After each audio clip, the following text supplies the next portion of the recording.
नमस्कार, स्वागत है एक बार फिर से आप सभी का आपके अपने चैनल विभा आनंद ब्लॉग में। आशा करते हैं कि प्रभु श्री हनुमान जी और परम पूज्य गुरुदेव बाबा नीम करोरी महाराज जी आप सभी भक्तों पर असीम कृपा सदैव बनाए रखेंगे। दोस्तों, आज से ठीक एक दिन बाद में अर्थात कल पूर्णिमा के पवित्र दिन प्रभु श्री हनुमान जी का जन्मोत्सव मनाया जाना है और इसीलिए आज और कल के वीडियो में हम आपसे प्रभु श्री हनुमान जी की महिमा का गुणगान करेंगे। आप भी हमारे साथ में मिलकर हनुमत रस को प्राप्त करिए। दोस्तों, मर्यादा पुरुषोत्तम भगवान श्री राम ने कहा है, जब किसी भी एक लोक पर कोई भी विपत्ति आती है तब वह त्राण पाने के लिए अर्थात तरने के लिए मेरी ही अभ्यर्थना करता है, मेरी ही शरण में आता है। परंतु जब मुझ पर कोई संकट आता है तब मैं उसके निवारण हेतु पवन पुत्र का स्मरण करता हूं। अवतार भगवान श्री राम का यह कथन हनुमान जी के महान व्यक्तित्व का बहुत ही सुंदर प्रकाशन कर देता है। श्री राम का कितना अनुग्रह है उन पर कि वे अपने अलौकिक जीवन के संकट मोचन के श्रेय का सौभाग्य सदैव उन्हीं को प्रदान करते हैं। और कैसे शक्तिपुंज है हनुमान जी, श्री राम तक के कष्ट का तत्काल निवारण कर सकते हैं। भगवान श्री राम के प्रति अपनी अपूर्व अद्भुत अप्रतिम एकांत भक्ति के कारण अन्य का किसी भी प्रकार आलंबन बन जाने वाला हनुमान जैसा कोई अन्य उदाहरण इस पूरे ब्रह्मांड में नहीं है। यही कारण है कि संत से लेकर समस्त मध्यकालीन और आधुनिक भारतीय भाषाओं में श्री हनुमान जी के परम पावन चरित्र का गुणगान किया गया है। और उनके मंदिर तो देखो, भारत के प्रत्येक कोने में पाए जाते हैं। दोस्तों, श्री हनुमान जी अगर अजर अमर हैं, अपने प्रभु के वरदान से हैं, कल्पांत तक इस पृथ्वी परम पर निवास करेंगे। जहां श्री राम की कथा होती है, माना जाता है कि वहां पर हनुमान जी नेत्रों में प्रेम के अश्रु भरे हुए, श्रद्धा से हाथ जोड़े हुए हमेशा उपस्थित रहते हैं। भगवान शंकर अवतार हनुमान भक्त पर शीघ्र और सदैव कृपा करने वाले हैं। प्रभु श्री राम भक्त को राम का अनुग्रह प्राप्त कराना उनका अति प्रिय कर्म है। इसमें वह परम आनंद भी पाते हैं।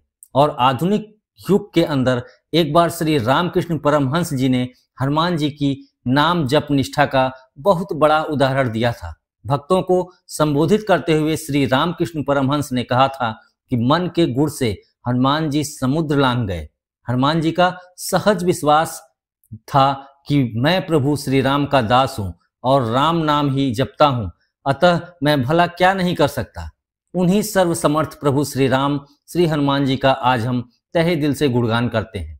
आइए अब मिलकर श्रुति गान करते हैं। हनुमान जी के जन्म के तत्पश्चात हम आपको यह खास जानकारी भी देंगे कि हनुमान जी को वास्तव में सबसे बड़ी खुशी कब मिली थी। उसे जानने के लिए वीडियो के अंत तक हमारे साथ बने रहिएगा। दोस्तों, चैत्र का महीना चल रहा है और इसी चैत्र महीने की पूर्णिमा को मेष लग्न और चित्रा नक्षत्र में प्रातः 6:03 के समय तक चक्र अवधि में हनुमान जी का जन्म एक गुफा में हुआ था। मतलब यह है कि चैत्र माह में उनका जन्म हुआ था, उनका अवतरण प्रकट हुआ था। और हनुमान जी के जन्म के बारे में कहते हैं कि माता अंजनी पहले जन्म में देवराज इंद्र के दरबार में अप्सरा पुंजिक स्थला भी थी। बालपन में वह बहुत ही अत्यंत सुंदर और स्वभाव से चंचल थी। एक बार अपनी इसी चंचलता में उन्होंने तपस्या करते हुए एक तेजस्वी ऋषि के साथ में अभद्रता कर दी थी। तब गुस्से में आकर उस ऋषि ने पुंज स्थला अप्सरा को यह श्राप दे दिया था कि जा तू वानर की तरह स्वभाव वाली वानरी बन जा। ऋषि के श्राप को सुनकर अप्सरा ने ऋषि से क्षमा याचना करी। तब ऋषि ने कहा कि हे देवी, मैं अपना श्राप तो वापस नहीं ले सकता, लेकिन मैं अपनी दिव्य दृष्टि से यह देख रहा हूं कि जो तुम्हारा वानर रूप होगा वह रूप भी परम तेजस्वी होगा और उस रूप में जन्म में तुमसे एक ऐसे पुत्र का जन्म होगा जिसकी कीर्ति और यश से तुम्हारा नाम युगों युगों तक अमर हो जाएगा, क्योंकि तुम्हारा पुत्र अंजनी पुत्र कहलाएगा। और ऐसा कहकर अंजनी वीर पुत्र का आशीर्वाद मिला और उन ऋषि से मिले हुए श्राप के कारण ही अप्सरा पुंजिक स्थला को धरती पर वानर रूप में जन्म लेना पड़ा और यहाँ पर उनका विवाह हुआ कपिराज केसरी से। पुराणों में यह कथा है कि केसरी और अंजना ने विवाह तो कर लिया, परंतु संतान सुख से वे दोनों वंचित थे। तब अंजना अपनी इस पीड़ा को लेकर मतंग ऋषि के पास गई थी। तब मतंग ऋषि ने उनसे कहा कि पंपा सरोवर के पूर्व में नरसिंह आश्रम है, उसकी दक्षिण दिशा में नारायण पर्वत पर स्वामी तीर्थ हैं, वहां जाकर उसमें स्नान करके 12 वर्ष तक तपस्या एवं उपवास करने पर तुम्हें एक तेजस्वी पुत्र सुख की प्राप्ति होगी। दोस्तों, आपको बता दें कि मतंग रामायण कालीन एक ऋषि थे जो माता सबरी के ही गुरु थे। अंजना ने उन्हीं मतंग ऋषि एवं अपने पति केसरी से आज्ञा लेकर तप किया था और 12 वर्ष तक केवल वायु पर ही जीवित रही। एक बार अंजना ने सूची स्नान करके सुंदर वस्त्र आभूषण धारण किए, तब वायु देवता ने अंजना की तपस्या से प्रसन्न होकर उस समय पवन देव ने उनके कर्ण रंध्र में प्रवेश करके उन्हें वरदान दिया कि तेरे यहाँ सूर्य अग्नि एवं सुवर्ण के समान तेजस्वी वेद वेदांगों का ममर्ग विस्वंद महाबली पुत्र जन्म लेगा।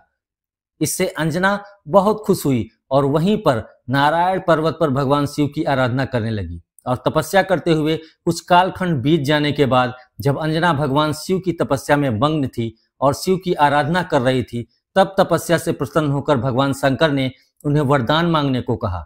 अंजना ने शिव को कहा कि साधु के श्राप से मुक्ति पाने के लिए उन्हें शिव के अवतार को जन्म देना है। इसलिए शिव बालक के रूप में उनकी कोख से जन्म ले अंजना के मुख से यह ब्रह्मा स्त्रीय सुंदर वाक्य सुनकर भगवान शिव ने तथास्तु कह दिया और स्वयं भी अंतर्धान हो गए। इस घटना के बाद में एक दिन अंजना शिव की आराधना कर रही थी और दूसरी तरफ अयोध्या में इक्ष्वाकु वंशी महाराज अज के पुत्र और अयोध्या के ही महाराज दशरथ अपने 3 रानियों के, जो कि कौशल्या, सुमित्रा और कैकेयी हैं, थी, उनके साथ में पुत्र रन की प्राप्ति के लिए श्रृंगी ऋषि को बुलाकर पुत्र कामेष्टि यज्ञ के साथ में यज्ञ कर रहे थे। और उस यज्ञ की पूर्णाहुति होने पर स्वयं अग्निदेव ने प्रकट होकर श्रृंगी ऋषि को खीर का एक स्वर्ण पात्र दिया था। जो पात्र था वो बहुत ही स्वर्ण था और कहा कि हे ऋषिवर, यह खीर राजा की 3 रानियों को खिला देना, इससे तुम्हारी पुत्र प्राप्ति की इच्छा अवश्य पूर्ण होगी। जिस खीर को 3 रानियों को खिलाना था, लेकिन इस दौरान एक चमत्कारी घटना यह हुई कि एक पक्षी चील उस खीर की कटोरी में थोड़ा सा खीर अपने पंजों में फंसा कर ले गया और अति दूर नारायण पर्वत पर तपस्या में लीन अंजना के हाथ में गिरा दिया। तब अंजना ने इसे शिव का प्रसाद समझकर उसे ग्रहण किया। और देखिए इस ब्रह्मांड की परम लीला। हनुमान जी का जन्म त्रेता युग में अंजना के पुत्र के रूप में चैत्र शुक्ल की पूर्णिमा की महान निशा में हुआ। अंजना के पुत्र होने के कारण ही हनुमान जी को अंजनेय नाम से भी जाना जाता है, जिसका अर्थ होता है अंजना के द्वारा उत्पन्न। माता श्री अंजनी और कपिराज श्री केसरी हनुमान जी को अतिशय प्रेम करते हैं। आइए अब आपको बताते हैं कि सबसे महत्वपूर्ण बड़ी घटना, हनुमान जी को सबसे बड़ी खुशी कब मिली थी। दोस्तों, रावण का अंत होने के बाद में उनकी पत्नी मंदोदरी छाती पीट पीट कर विलाप करने लगी और उसने कहा कि हे पति काल के पूर्ण वश में होने से तुमने किसी का कहना नहीं माना और चराचर के साथ सराचर के नाथ परमात्मा को मनुष्य करके जाना। दैत्य रूपी वन को जलाने के लिए अग्नि स्वरूप साक्षात श्री हरि को तुमने मनुष्य समझा। इतने पर भी जिन निर्विकार ब्रह्मा श्री राम जी ने तुमको अपना धाम दिया, उनको मैं नमस्कार करती हूँ। फिर विभीषण ने भाई की दशा देखकर अत्यंत दुख किया। प्रभु ने उन्हें कृपापूर्ण दृष्टि से देखा और कहा कि शोक त्याग कर रावण की अंत्येष्टि की क्रिया करो। विभीषण ने विधि पूर्वक तब सब क्रियाएं करी। तब प्रभु की आज्ञा से ही सुग्रीव, अंगद, जामवंत और मारुति श्री हनुमान के साथ जाकर लक्ष्मण जी ने विभीषण को लंका के सिंहासन पर बिठाकर राज तिलक किया। अब सुनिएगा गौर से। तत्पश्चात भगवान श्री राम ने सभी वानर भालुओं को बुलाकर यह कहा कि तुम्हारे ही बल से यह प्रबल शत्रु मारा गया है और विभीषण ने वापस से अपना राज्य पाया है। इसके कारण तुम्हारा यश 3 लोकों में नित्य नया बना रहेगा। जो लोग मेरे सहित तुम्हारी शुभ कीर्ति को परम प्रेम से गाएंगे, वे बिना ही परिश्रम किए इस अपार संसार सागर को पार पा पाएंगे। अब प्रभु ने अपने सर्वप्रिय हनुमान जी को बुलाकर कहा कि तुम विभीषण का आदेश लेकर लंका जाओ और जानकी को यह प्रिय समाचार सुनाकर तथा उसका कुशल समाचार छेम लेकर तुम तुरंत चले आओ। और दोस्तों, उसी समय जय श्री नाम के हुंकार के साथ में हनुमान जी ने जो गर्जना करी, उस गर्जना के पर्याय हर्ष उनके हृदय में समा नहीं रहा था। जगत जननी जानकी को उन्होंने वचन जो दिया था और यह वचन रावण वध के साथ में अब पूरा हो गया। यह विजय संदेश प्रभु के विरह वहीन में जलने वाली अनुपम माता सती पत्नी सीता को प्रभु का विजय संदेश, इस विजय संदेश से अधिक सुख की अनुभूति करा रहा था। वस्तु और कौन सी वस्तु होगी जो विभीषण के आदेश अनुसार महावीर हनुमान जी अशोक वाटिका में पहुंचे।